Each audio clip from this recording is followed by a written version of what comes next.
how much air enters and exits your lungs during a breath, during a minute. That's what we're going to uncover here. First of all, I want to introduce you to an equation. Now, you know every great lesson starts with an equation. So let's say that this thing called minute ventilation, which we're going to understand is the amount of air entering and exiting the lungs per minute, that is a product of the following. It's a product of tidal volume, which is the amount of air we breathe in and out per individual breath, multiplied by how many times we breathe. And we call the rate of breathing, or breathing rate, we call it frequency. In fact, it's defined as F. So we have got, let's see if I can get this right, we have got tidal volume multiplied by CV, multiplied by F equals minute ventilation. And by the way, minute ventilation, I don't think I can quite get the same colour, but minute ventilation is what we refer to as VE. And I know that's going to annoy you because you want it to be MV, but it isn't. Now, what we're going to do is we're going to start to look at some values and what sort of might affect these sorts of construct. But I want you to be aware at this point is that you probably, as you're sitting there, you are probably, and it is very much a probably, maybe not, but you are probably breathing something along the lines of 10 to 12 breaths per minute. Look out for BPM because it's also beats per minute. It's the same sort of summary of heart rate, isn't it? So just be a little bit careful of that. But you're probably breathing 10 to 12 times per minute. Your tidal volume will be in the region of 500 millilitres, which means that your minute ventilation is likely, if we take the 10 figure, it's likely to be in the region of 5 litres per minute, or maybe we could call it 6 litres per minute. Okay, so that's what we are talking about here.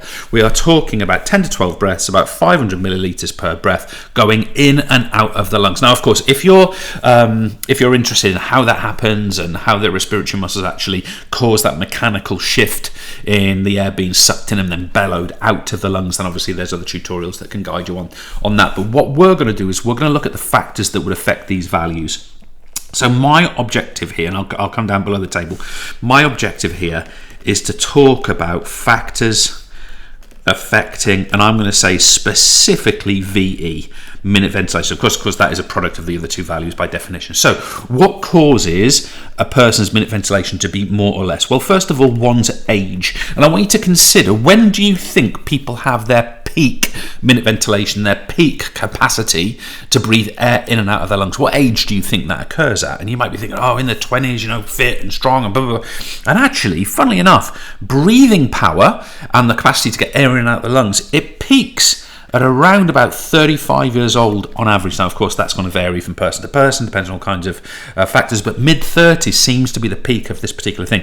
Furthermore, once we go past that, VE, minute ventilation, will fall with age. So we might peak at round about our mid-30s, and then beyond that, we might expect our minute ventilation to drop off as a result, not surprisingly. As we get older, we take a bit more of a rest. Now, the other factor that might be a factor influences sex. Being male or being female. And the general point we want to make here is that on average, males tend, again, big focus on the word tend, lots of exceptions, but males tend to have a larger thoracic cavity. Now, if you're not sure what I mean by thoracic cavity, your thorax, of course, is your chest area. That's what we mean by thorax. And the cavity is the space within the chest, tends to be bigger in males. So therefore, generally speaking, lungs will be a little bit bigger on average. Once again, many exceptions to that particular rule, but nevertheless, it's a good guiding principle. We can also talk about body size. Now, again, body size, we looked at this, depending if you've done that tutorial, we looked at this with regard to cardiac values as well. Couple of things are particularly important. The size of the chest or the thoracic cavity, we just touched on that. People with large chests will have larger lung volumes as a result, but also specifically the strength of respiratory muscles. If a person has very strong diaphragm, very strong intercostals, of course they've got more capacity to pull and push that air in and out of the lung, strength of respiratory muscles. And of course that's going to relate to things like training, and especially aerobic training, for example. Let's take things a little bit further. Let's move to a sort of a minty green here, and I want to talk about level of fitness. Okay, so level of fitness is also going to influence how someone's capacity to draw air in and out of the lung. So generally speaking, we have got a correlation. So there is a link, I suppose, between a high minute ventilation and aerobic fitness. Okay, so someone who is training regularly in aerobic type work, long duration, moderate intensity, is going to have a higher minute ventilation.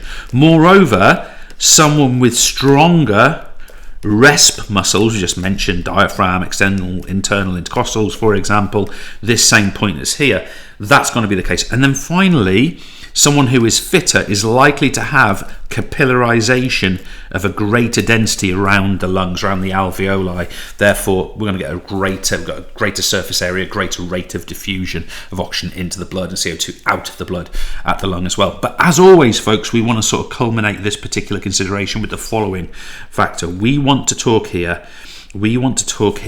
about type of activity. Okay, so if we undertake some kind of activity, let's say it's exercise, sport, going to the gym, whatever it is, what happens to our lung values, our respiratory values, based on different types of activity? And once again, I want to introduce you to the ideas of rest. We've already looked at the values there, but we're going to look at rest. We're going to have a look at sub-max exercise. Think about going for a training run, jumping on a treadmill, going for a bike ride, not pushing to one's maximum, but, doing that work. We're also going to have a look at maximal exercise. And finally, folks, let me choose a different colour. We're going to have a look at recovery. What happens once we stop and returning back to our resting levels? So, folks, first of all, we are interested here, let me just turn my page, we are interested here in tidal volume, we are interested here in breathing frequency, and we're interested in minute ventilation. We're not going to use this column over here at all. So what will we find at rest? We've said already about 500 mil of air at rest. Frequency, we've said already, would be 10 to 12 breaths per minute. There you go, I just broke that rule. So therefore, we might be expecting something like 6 litres of air per minute, something like that. But what if we take this to sub-max levels? Now, what would we expect to see? Well, this is now going out for a jog, that training run. We'd definitely expect an increase above 500 mil. Now, I'm not going to give a specific value here, but of course, it's going to be greater than 500 mil. We would expect breathing rate to go up. But one of the things I want to stress to you is that breathing rate does not go up as dramatically, and it tends to come after submaximal exercise happens. So this might not go up a great deal at submax exercise, maybe 20, something like that. And we might be expecting a person to be able to shift, depending on intensity, 10 to 20 litres per minute of air as a result. But once we get into maximal exercise, this is where things get interesting. With maximal exercise, we are talking here about being able to take in as much as 3,000 millilitres or 3,000 litres of air per breath. Human beings have the capacity to breathe at maximum between 70 to 120 breaths per minute. Think about how fast that is. That's 2 breaths per second in and out. So that's really quick. That's quick. Okay, so it's almost hyperventilation. You can't really sustain that, hence maximal. And then in terms of, we could be talking about something leading up to 180 litres per minute of air going into and out of the lungs per minute. That's a huge volume of air going in and out. And then, guys, to finish this off, I just want us to think about recovery. What we find with recovery is it gradually reduces, and of course that's going to be the case with all these values across here. Now, with regard to recovery, I want to make a point. What we tend to find is that breathing frequency, it increases second.